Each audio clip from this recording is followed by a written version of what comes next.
aprender a contar histórias. O problema é quando essa história, né, você fala assim, ah, mas era para ter acontecido isso, não aconteceu. Aí vem a doença, tá? O sistema de defesa falha a doença. Tá? Ou o sistema de defesa respondeu com tanto interferon gama que causou uma inflamação violenta que causa outros problemas no organismo. Tá? Só para citar um exemplo, né, que eu pensei em citar antes do final ali da interrupção, quando você tem um burst oxidativo, tá? Alta produção de ROS e alta produção de óxido nítrico, que são as espécies reativas oxigênio e nitrogênio. Se você está com a infecção urinária superior, na verdade é uma bactéria que já está nos seus rins, né, uma pielonefrite, você causa lesão renal, porque a resposta dos macrófagos residentes, dos macrófagos que acabam migrando para esta região infectada dos rins, eles causam uma resposta tão violenta na produção de óxido nítrico, né, pode causar uma resposta tão violenta na produção de óxido nítrico para proteger o seu rim, para matar as bactérias, que o óxido nítrico liberado causa lesão renal. E essa lesão é irreparável. Por quê? Depois que houve a lesão renal, o tecido é reparado a partir do estímulo de fibroblastos. Tá? Então, você não tem mais a produção de néfrons. Tá? O processo inflamatório ele vai fazer uma cicatriz. Isso dá para ver até em pessoas que têm muita pielonefrite, infecções urinárias repetitivas que podem chegar a afetar os rins, né? Você vê no ultrassom, a imagem do ultrassom do indivíduo ou do animal, né, que está tendo infecções urinárias repetitivas, essas lesões que é proliferação de fibroblastos, tá? Por quê? Porque o macrófago, ele estimula, no final do processo inflamatório, a resolver a infecção, a reparação do tecido, né? Cicatriz. Tá? Quem já se cortou, quem já ralou aí, caindo da bicicleta, tem cicatrizes aí pelo corpo que não subiram com a idade. Tá? Por quê? Não é mais aquele tecido original, bonitinho que tinha ali. Tá? Foi um depósito de células praticamente indiferenciadas, elas não voltam a ser o que era antes. Okay? Então, isso seria uma finalização. Então, contar a historinha. Contei uma historinha para vocês aqui, que eu falei lá, experiência Disney, final feliz. Tá? Tudo maravilhoso. Ninguém sabe o que aconteceu depois do casamento do príncipe e da princesa, né? Certo? Acaba ali, vamos para frente. Bom, o que vai acontecer, então, quando eu não tiver esta polarização TH1, tá? Então, existe uma outra possibilidade, uma nova historinha com final feliz, tá? Depois a gente vê o que acontece depois do casamento, da história feliz. Micro-organismos, tá? Seriam aqui uma forma que a gente acabou de ver, só que eu posso ter patógenos que são grandes demais, tá? Pluricelulares, que não vão desencadear fagocitose. Eu não vou ter como reconhecer um euminto, por exemplo, com um fagócito. Não faz sentido, né? Um euminto é um verme pluricelular, vocês devem estar fazendo parasita, ou já fizeram. Acho que estão fazendo agora. Não, acho que é o ano que vem só, né? Mas tudo bem. Mas todo mundo tem noção do que um euminto, perto de um macrófago, uma célula, um euminto, um parasita. Aqui até que ele está pequenininho, você fala, mas se fosse esse eumintinho aqui, dava para até fagocitar, né, perto das células aqui, uma única célula, né, não é assim, isso aqui é um esquema, isso aqui é gigante, está fora de escala aqui no esquema. Então, quando eu polarizo para a célula TH2, eu vou liberar uma interleucina diferenciada, tá? Então, aqui a interleucina mostrada como exemplo é a L4, que vai estimular a resposta B para um euminto. E quando eu estou falando de resposta B, de eumintos, eu vou para a cadeia de IgE. No anterior aqui, né, o esquema ele tem um pouquinho de falhas aqui, vou tentar resolver isso aqui no texto depois que eu vou fazer para vocês. Que aqui eu estou liberando, geralmente, se for mucosa, seria IgA, tá? Dependendo do animal também, né? Na veterinária é tudo mais complicado, porque cada espécie pode fazer uma situação diferente, mas na média, mamíferos produzem IgA se for resposta de mucosa, ou o que é mais comum é resposta sanguínea, né? Que você vai lá, tira a amostra de sangue e tem lá, que é IgG. Tá? Então, isso daqui a gente estaria falando de IgG. Tá? Talvez na aula de anticorpos a gente especifique melhor isso aqui. Mas, então, isso daqui está faltando esqueminha, IgG. Aqui, contra eumintos, é IgE. Tá?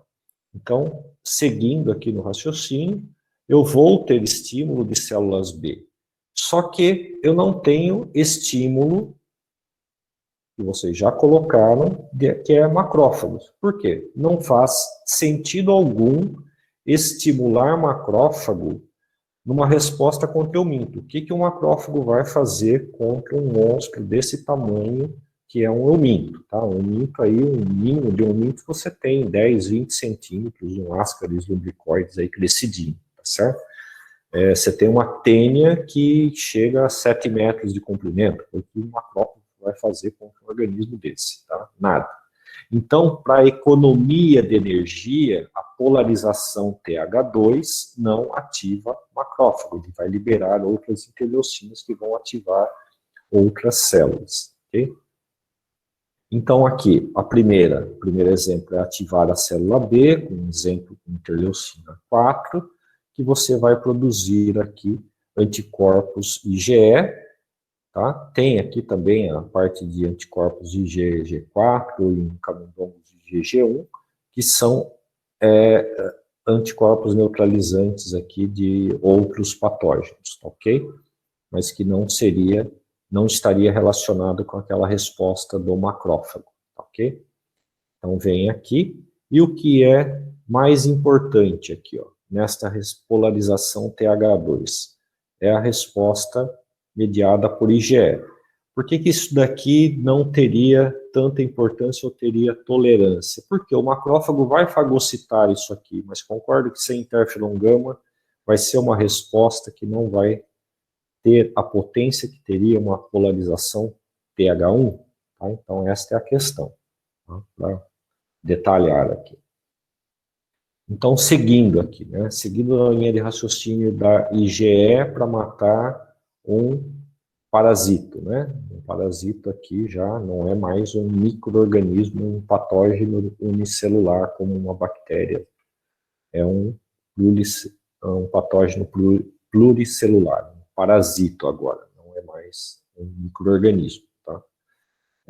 O que essas células, o que a IgE pode estimular? Então, diferentemente do macrófago, aqui no anterior, o macrófago tem um receptor de Fc que reconhece já o patógeno opsonizado, tá? Que vai se ligar ao macrófago.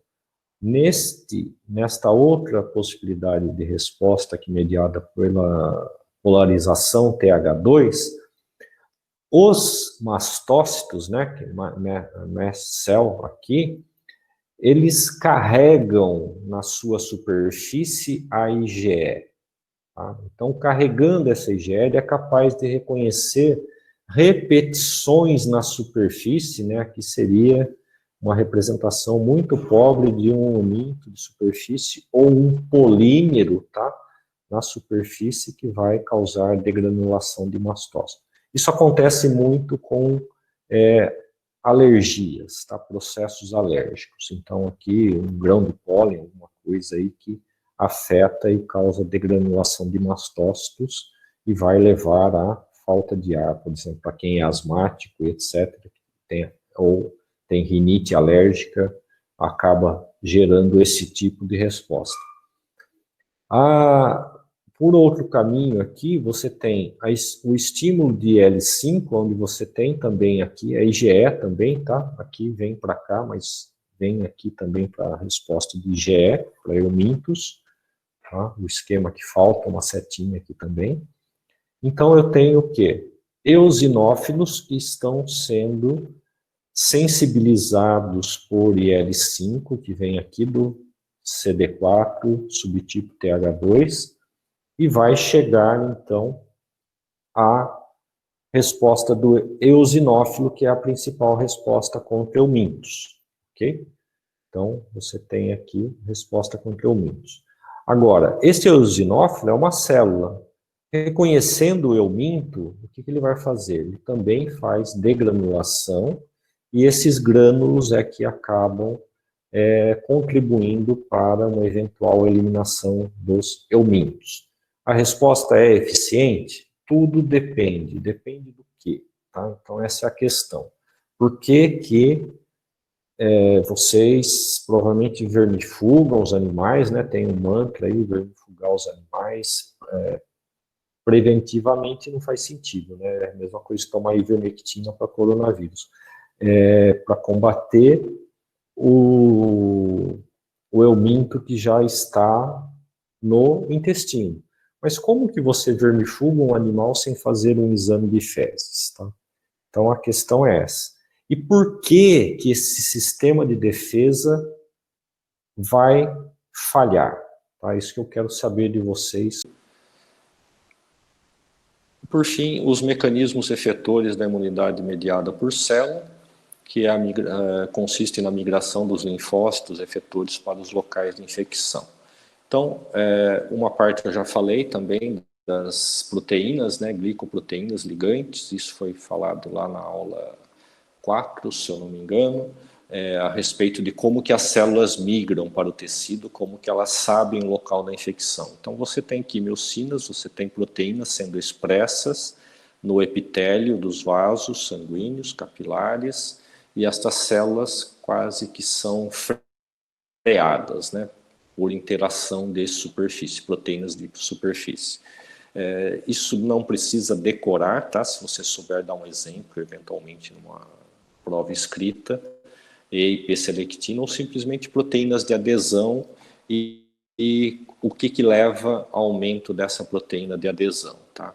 Então, hora que você tem a lesão, o que acontece é que aumenta a produção dessas proteínas na superfície das células do epitélio, dos vasos, e os mediadores químicos que estão sinalizando, né, que aquele local tem uma infecção, por exemplo, interleucinas, quimiocinas, até o sistema complemento, tá, que eventualmente está aumentado, começa a estimular as células circulantes para que elas se preparem para encontrar uma proteína ligante, tá, associado a antígenos ou não, para frear e para ir para o local. Tá? Não precisa. Por que eu falo associado a antígenos? Porque eu posso ter uma lesão onde não há infecção, tá? Seria uma inflamação e estas células vão migrar, podem migrar da mesma forma. Okay? Então o que vocês precisam ter a ideia? Existem glicoproteínas, vocês já devem ter visto isso em biologia celular, ou a parte de celular, no semestre passado, ou estão vendo agora.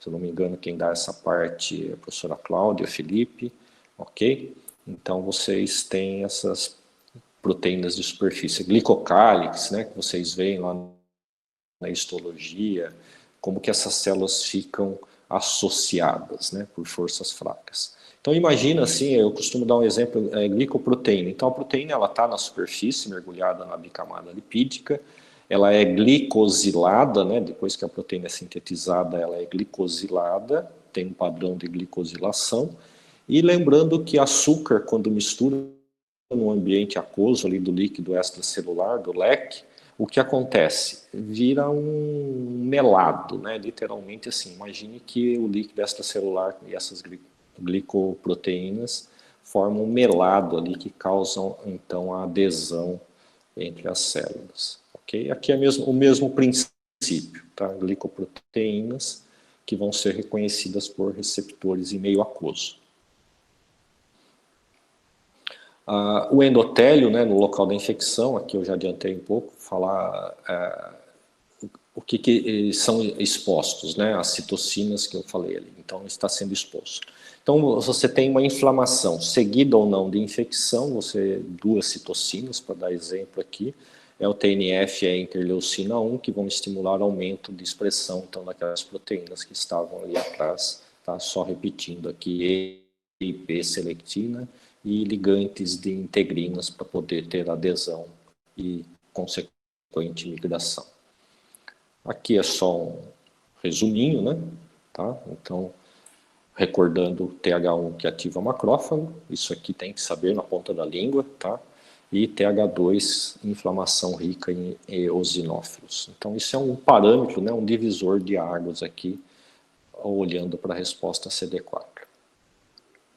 Aqui também é só repetição, para vocês revisarem aí, passar para frente.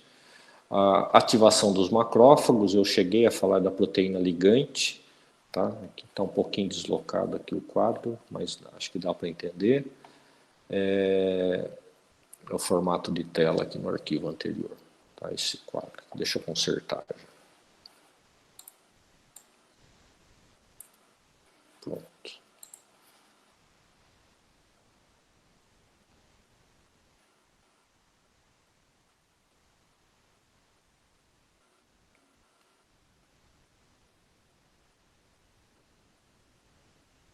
Minha super máquina aqui para salvar um deslocamento aqui vai uma vida.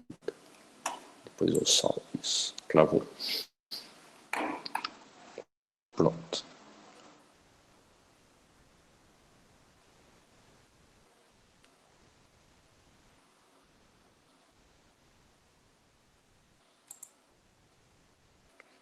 Então, voltando à ativação dos macrófagos, isso aqui também é resumo, né? Então, dos esqueminhas que estavam ali, isso aqui é um resumo da proteína CD40 ligante, o receptor de CD40, está no macrófago, o CD40 ligante que é da célula T, linfócito T, o interferon gama, mais o receptor de interferon gama. Então, sempre que tiver um mediador químico, tem que ter um receptor, tá? Então, isso aqui é só um resuminho também, para fixar esse conceito. Os estímulos bioquímicos que a gente já viu e vai ver mais alguns ainda pela frente.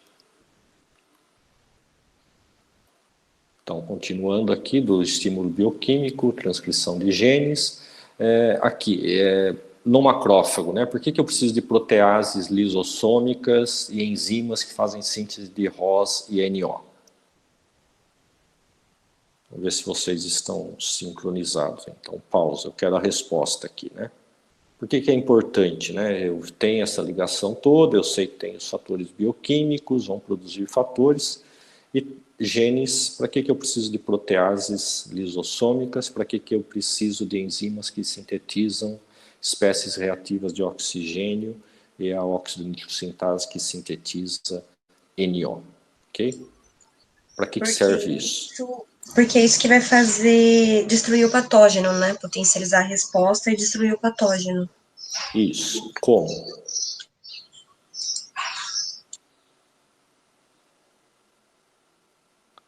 Induzir as células infectadas à apoptose. Teoricamente, as células acabam entrando, podem. Na verdade, não é induzir a apoptose, você vai digerir a célula, né? Ela entra em apoptose, não está errado, mas é uma apoptose induzida, né? Não é uma apoptose programada. Amanda, depois eu mando os slides também. Então, quem complementa o que a Leriana falou? E o que a Amanda digitou aqui também.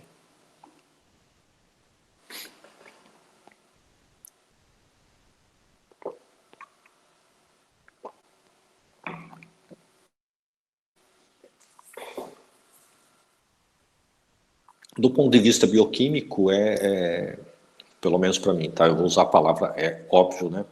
Do ponto de vista bioquímico, que eu preciso de enzimas para produzir alguma coisa, tá? Então, se eu preciso produzir ROS, quem produz ROS? Tá? Superóxido de dismutase, água oxigenada, que libera o HO, que não é a hidroxila, tá? Que a gente conhece da base, ok?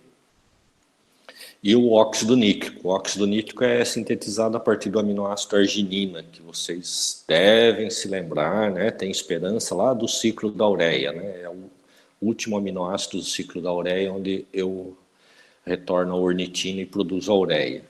Tá? Então, este aminoácido, arginina, pode ser utilizado, é utilizado para a produção de óxido nítrico, ok? Professor, Sim. os vírus e as bactérias, eles geralmente não têm a enzima catalase, que decompõe esses óxidos nítricos, né? E aí, por isso que eles morrem? Sim e não. Catalase decompõe ROS, água oxigenada. Só a ROS? Isso, água oxigenada. Tá? Então, se você tiver a catalase, você decompõe água oxigenada. Tá? Se vocês quiserem fazer um experimento em casa, quem tiver água oxigenada, pega a batata crua e dilui 1 para 1 a água oxigenada, e 10, 20 volumes que vocês tiverem, e joga a batata crua. Vocês vão ver borbulhar o oxigênio, porque a batata tem catalase. Assim como o sangue, né? Quando você passa num corte, alguma coisa, borbulha oxigênio. Ok? O óxido nítrico não é decomposto pela catalase, tá? Felizmente, né? Então, uma bactéria que produz catalase, ela é resistente à catalase. Isso dá uma sobrevida para ela? Dá, porque você perde a capacidade, o uso do ROS, mas não perde a capacidade do NO, tá? De neutralizar o NO. Tem protozoários que neutralizam o óxido nítrico também, tá? Então, isso é um mecanismo de defesa do patógeno contra as armas do hospedeiro, ok? Isso, a Luísa está colocando, o óxido nítrico é sintetizada por inós. Sim, a inós é uma dessas enzimas que eu coloquei.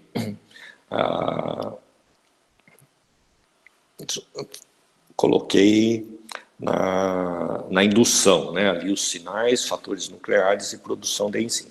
Então, uma das enzimas proteases, a óxido nítrico, é uma enzima, óxido nítrico sintase, né? Inós. E aproveitar e fazer uma pergunta para a Luísa. Você sabe por que é inós e não simplesmente óxido nítrico sintase?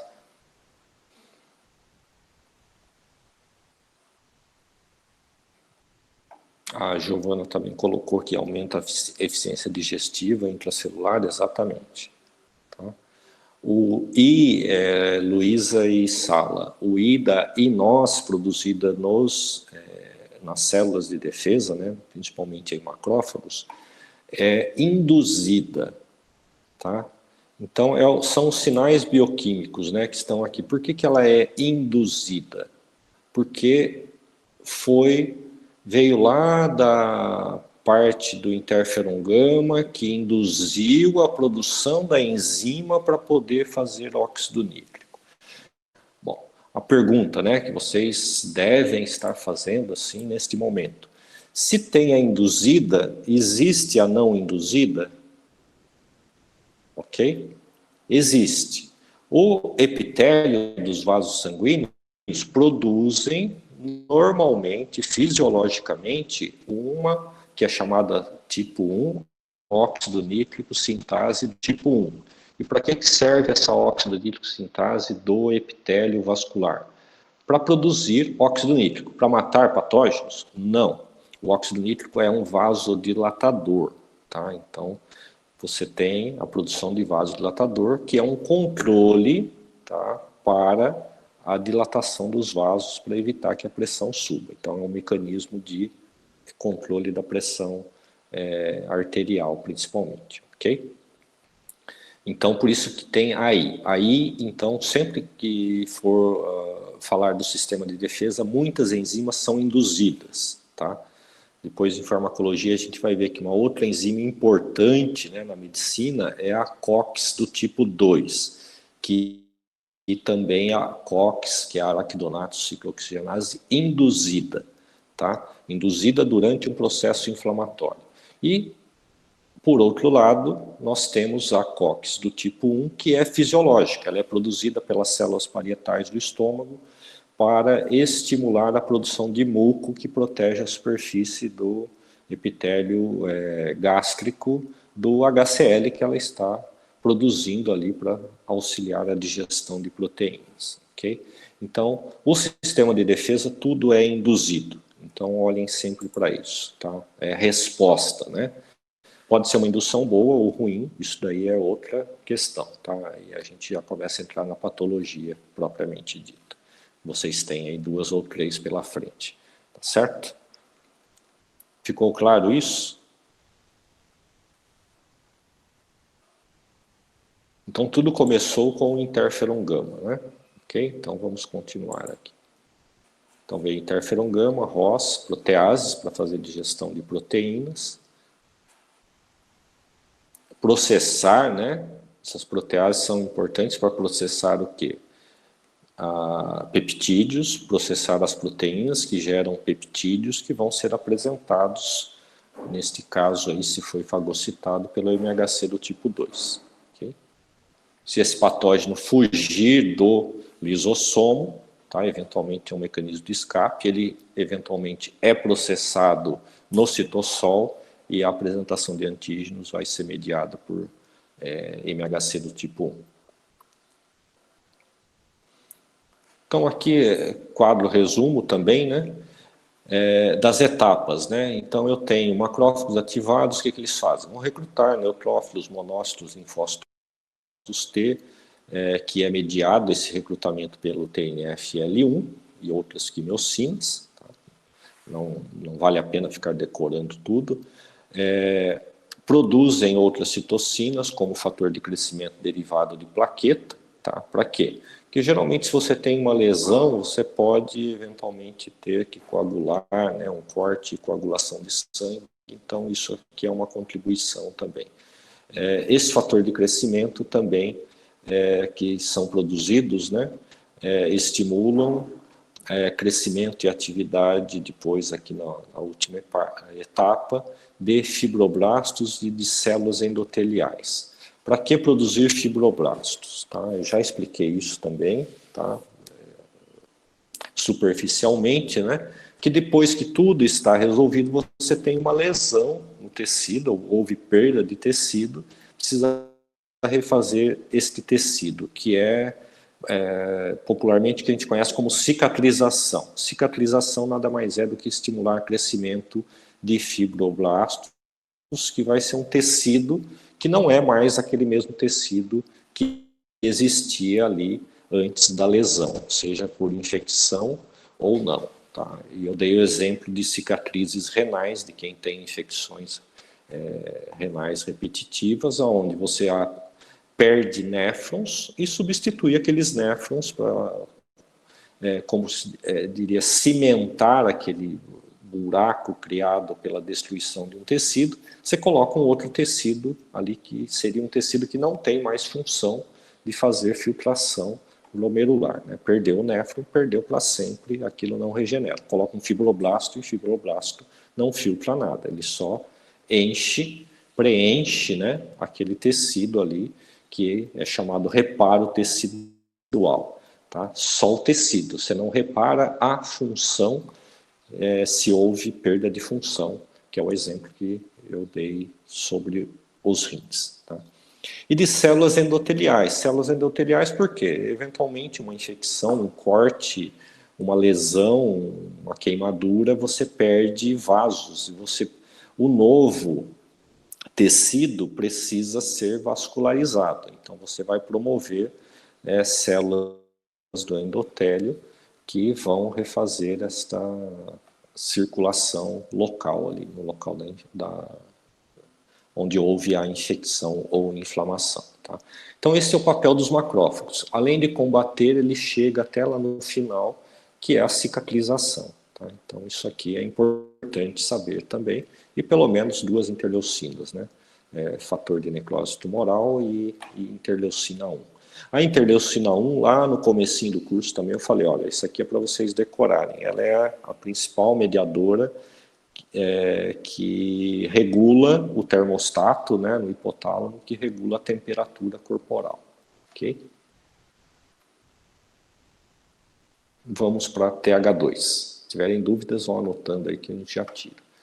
O papel das células TH2 é estimular, né, isso aqui é resumo do introdutório, a inflamação rica em eosinófilos e limitar a lesão consequente da ativação de macrófagos. O que significa isso? Tá?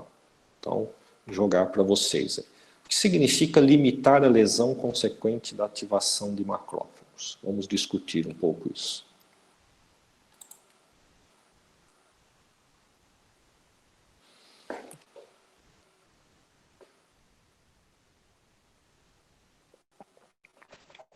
Opinião. O que significa limitar? Por que eu limitaria, tá, a expansão da resposta mediada por macrófago? Qual seria a função? Lembrem do exemplo do eu minto, né? Isso, para não prejudicar o próprio organismo. Por que o macrófago prejudicaria o organismo, Amanda? Resposta exagerada. O que o macrófago exagera, pode exagerar?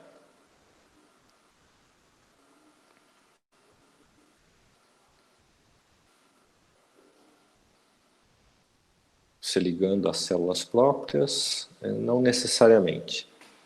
Porque o macrófago ele não vai fagocitar células próprias, a não ser que sejam debris celulares que exponham proteínas que geralmente não são expostas.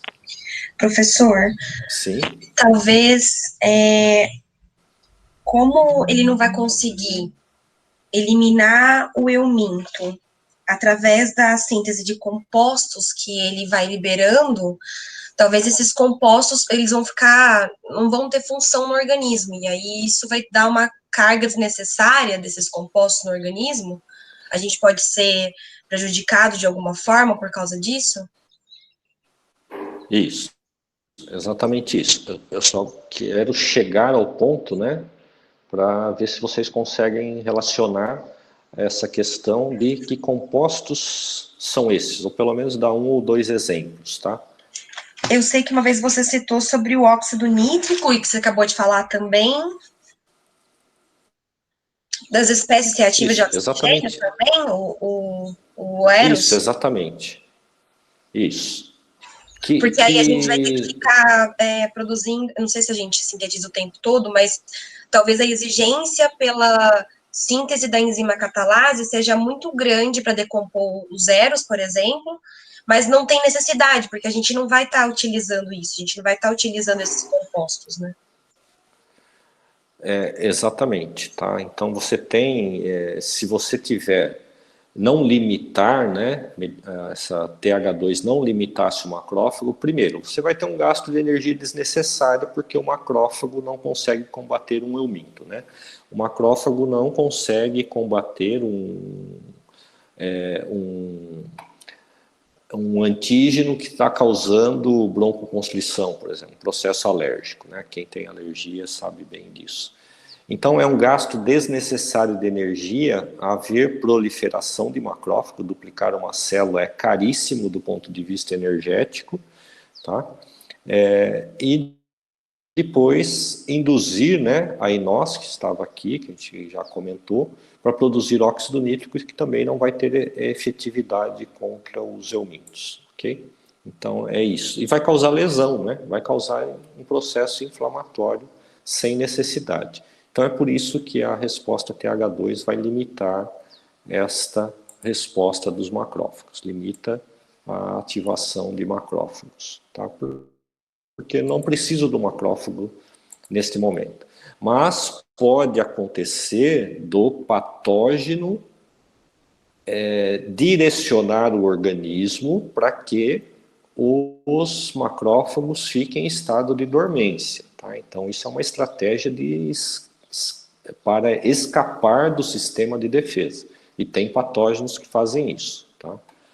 Depois a gente tem alguns exemplos aqui, eu volto a discutir isso. Eu acho que eu já passei para vocês, né? Na verdade, eu acho que eu já passei. Que é a leishmania e a lepra, né? Mycobacterium lepra, ok? Eu já passei um pouquinho antes aqui. Mas se precisar eu volto aqui. Eu não sei se tem mais um slide falando sobre isso, tá? Então vamos para lá.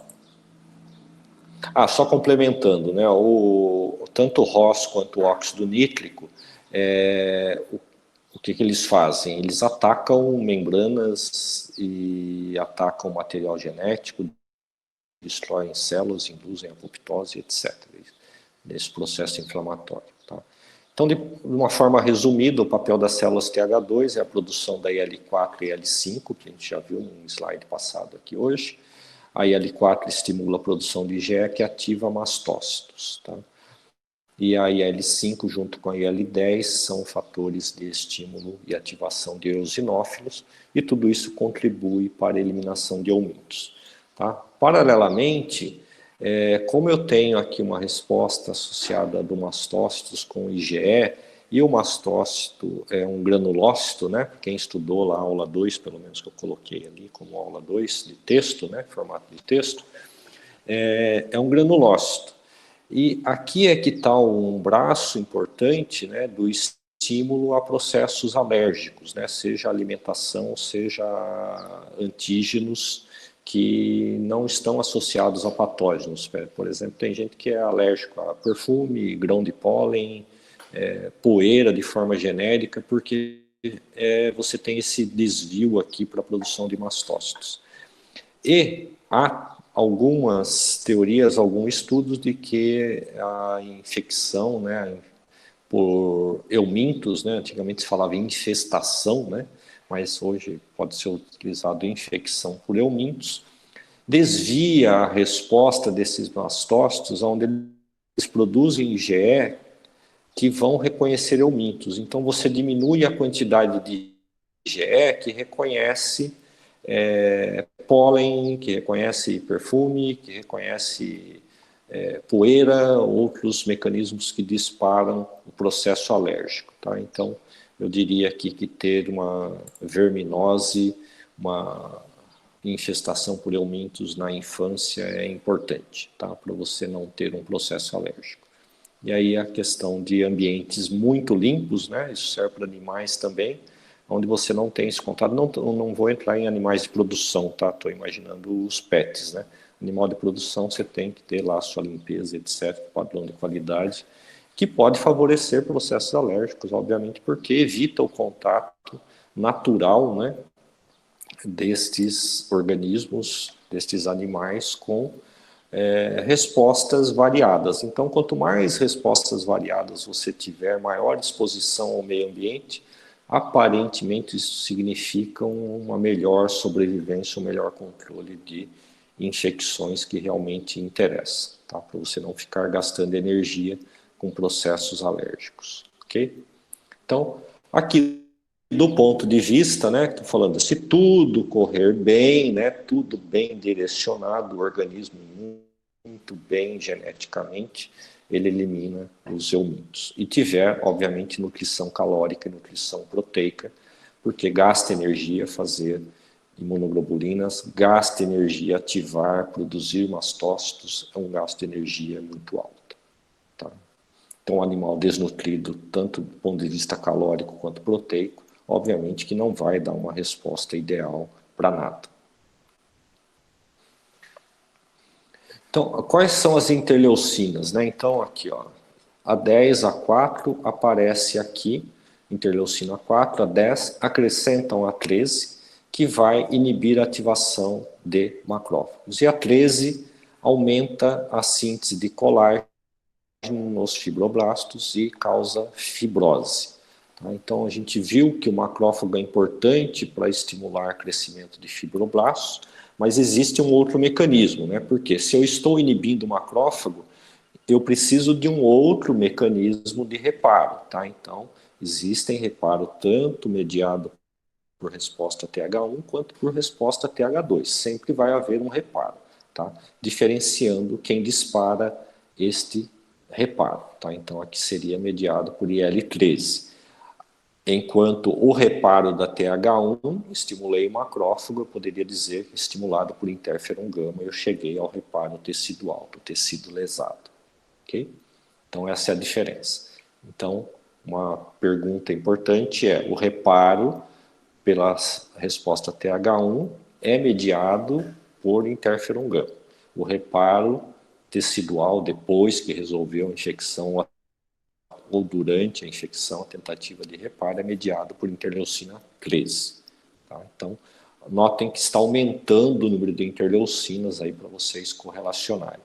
Mas não fiquem tentando decorar, tá? Esqueceu o número da interleucina, mas sabe que tem uma interleucina, uma quimiocina, um mediador químico, monta a sua resposta, tá? E, obviamente, no sistema que a gente está estudando aqui, é muito fácil você localizar aqui no material quem é quem, ok? Não estou estimulando a cola, estou estimulando a consulta. Agora, você precisa saber em qual aula está, do que o professor está falando, precisa entender a pergunta, precisa estar sintonizado. Porque se eu der uma pergunta dessa para vocês lá no primeiro dia de aula, na primeira aula, e falar, procurem a resposta, vocês vão começar no material, vocês não vão encontrar a resposta, tá? É uma coisa que os alunos chegam na faculdade, às vezes chegam até na farmacologia, vou adiantar para vocês, tá? No final do livro existe um índice remissivo, tá? O que é um índice remissivo? Você vai lá e ele te mostra a página que aparece, por exemplo, IL-13. Mas, às vezes, não é suficiente, ele te responde onde está IL-13, mas não para que serve aquilo, ok? Você vai ter que ler o texto, ok? Então fica essa dica. Montar respostas não é decorar, tá? No sistema que nós estamos aqui, eu vou dar uma pergunta, obviamente que vocês podem consultar o material à vontade. Só precisa ter uma ideia do mapa, né? Se eu falar para vocês, vamos para a África, vocês não vão pegar um avião e sair para o norte, tá? Vocês vão ter que ir para o leste, tá ok? Você precisa saber para onde você vai, senão você vai perder tempo. Então, vamos lá. Ah, tá aqui, ó. Eu acho que já tinha aparecido isso como um mecanismo de escape, tá? Voltando aqui o papel das células TH2. Então, só esse quadrinho, né? Esse de cima aqui não tem nenhuma informação nova, é só um esqueminha. E aqui chamar a atenção de vocês, né? Que eu já tenho a impressão que eu já falei sobre isso, tá? Então, o escape, né? Da leishmania, quando você tem resposta a TH1, você recupera. Quando você tem TH2, você tem a disseminação da infecção. E, por fim, as funções efetoras do linfócito TCD8, tá? Dos citolíticos, né? Que vai induzir as células infectadas a entrarem em apoptose. Então, eu tenho 2 pontos aqui, perforinas e granzimas, né? O que são as perforinas? São, o nome já fala, né? Eu vou causar poros, né? Perfuração na membrana da célula infectada, vou distribuir as bombas, né, de enzimas ou as granzimas, grânulos de enzimas, pelo citoplasma.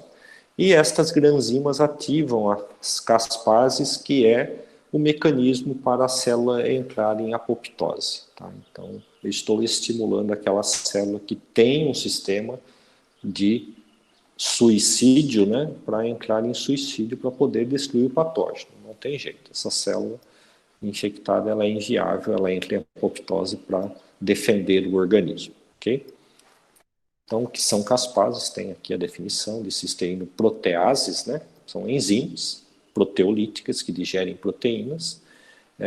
E aqui o detalhe, né? Não precisa se preocupar com isso, resíduos de aspartato. Só para saber como a enzima, né, ela tem um sítio ativo, então ela tem que reconhecer um ponto. E aqui são os resíduos de aspartatos. Por que é resíduo? Porque ele está na cadeia proteica, né, foi desidratado, a gente viu isso em bioquímica. O aminoácido é aspartato, quando ele está incorporado num peptídeo, a gente chama de resíduo de aspartato, tá, porque você fez a ligação peptídica. Ok? Então, isso aqui é bem simples, o esqueminha. E como que isso acontece? Né? Então, obviamente, precisa de uma interação forte, né? Aqui já aumentou a quantidade de a célula infectada, isso é um MHC do tipo 1, né? Notem que só tem aqui um detalhezinho, né? Uma porção transmembrana, não aparece aqui a proteína beta-2 microglobulina, obviamente, senão fica muito poluído o esquema, é só um esquema, um desenho. E aqui o TCR, né? Aproveitando aqui, responder uma pergunta, né? Depois eu continuo as respostas, é que eu só consegui ler a primeira pergunta que alguém me fez. Qual a diferença das proteínas adaptativas para o TCR? O TCR é o receptor que reconhece aqui, ó, no centro, o peptídeo, apresentado pelo MHC. As proteínas adaptadoras auxiliares são aquelas que praticamente se associam ao TCR, que ao reconhecer vão passar a fazer a transdução de sinal ou a sinalização intracelular. Okay? Então aqui, a apresentação, aqui uma célula somática, tá? Aqui não é uma PC, então imagine uma célula somática, ela está infectada, ela processa esses antígenos, apresenta antígenos como intracelulares, mediado por MHC do tipo 1, ativa o linfócito CTL, aqui é linfócito TCD8 positivo, tá? Os citotóxicos, tá? Então é linfócito T citotóxico, de trás para frente, que vão começar a degranular, tá? Eles vão soltar grânulos, tá? Então exocitose de grânulos pelo linfócito T ou CTL, simplesmente. E estes grânulos, aqui tem um exemplozinho, né? Granzimas que estão saindo, as perforinas associadas às granzimas, e aqui um receptor, né? Granzimas entram nas células via receptor, mediador de endocitose, vão para o citoplasma, que levam ao caminho, né? A ativação do caminho ou linha de apoptose celular. Então, é bastante interessante esse mecanismo. Ok? Então, lembre-se que as granzimas, a perforina, o receptor, internalização e aqui a bomba, né? O bombardeio aqui para ativar a caspase, induzindo a apoptose celular. Ok? Professor, Então, de forma resumida, sim. no caso, a CD8, ela não vai formar TH1, assim, células, nenhum subtipo de célula?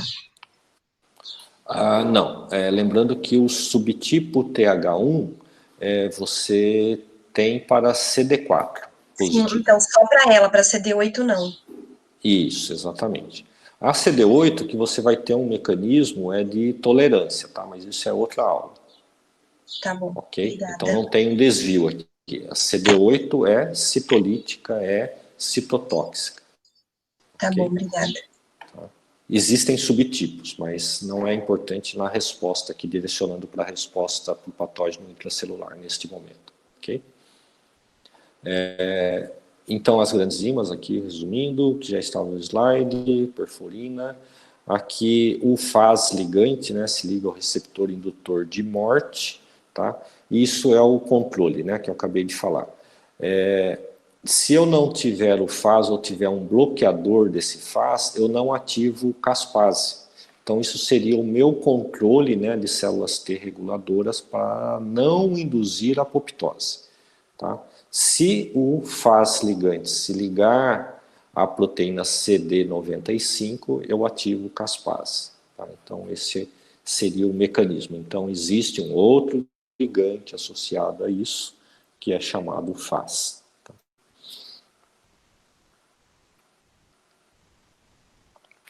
Bom, aqui é só para dizer, né? Destruiu a célula, o que que faz? Né? Está no esqueminha aqui, começa a desconectar, né? A célula entrou em apoptose, ela para, ela está sendo digerida, ela perde aqui o MHC, perde afinidade com o linfócito T e, obviamente, a soltura da célula-alvo e a célula T vai fazer o quê? Ela vai continuar a destruir outras células. Tá? Então ela faz o policiamento e toda célula que apresentar antígenos ligado ao patógeno, associado ao patógeno, indicando que ela está infectada, a célula T é reaproveitada e vai induzir a apoptose em outras células. Ok? Então, sobre efetividade de CD8 é isso. Alguma dúvida?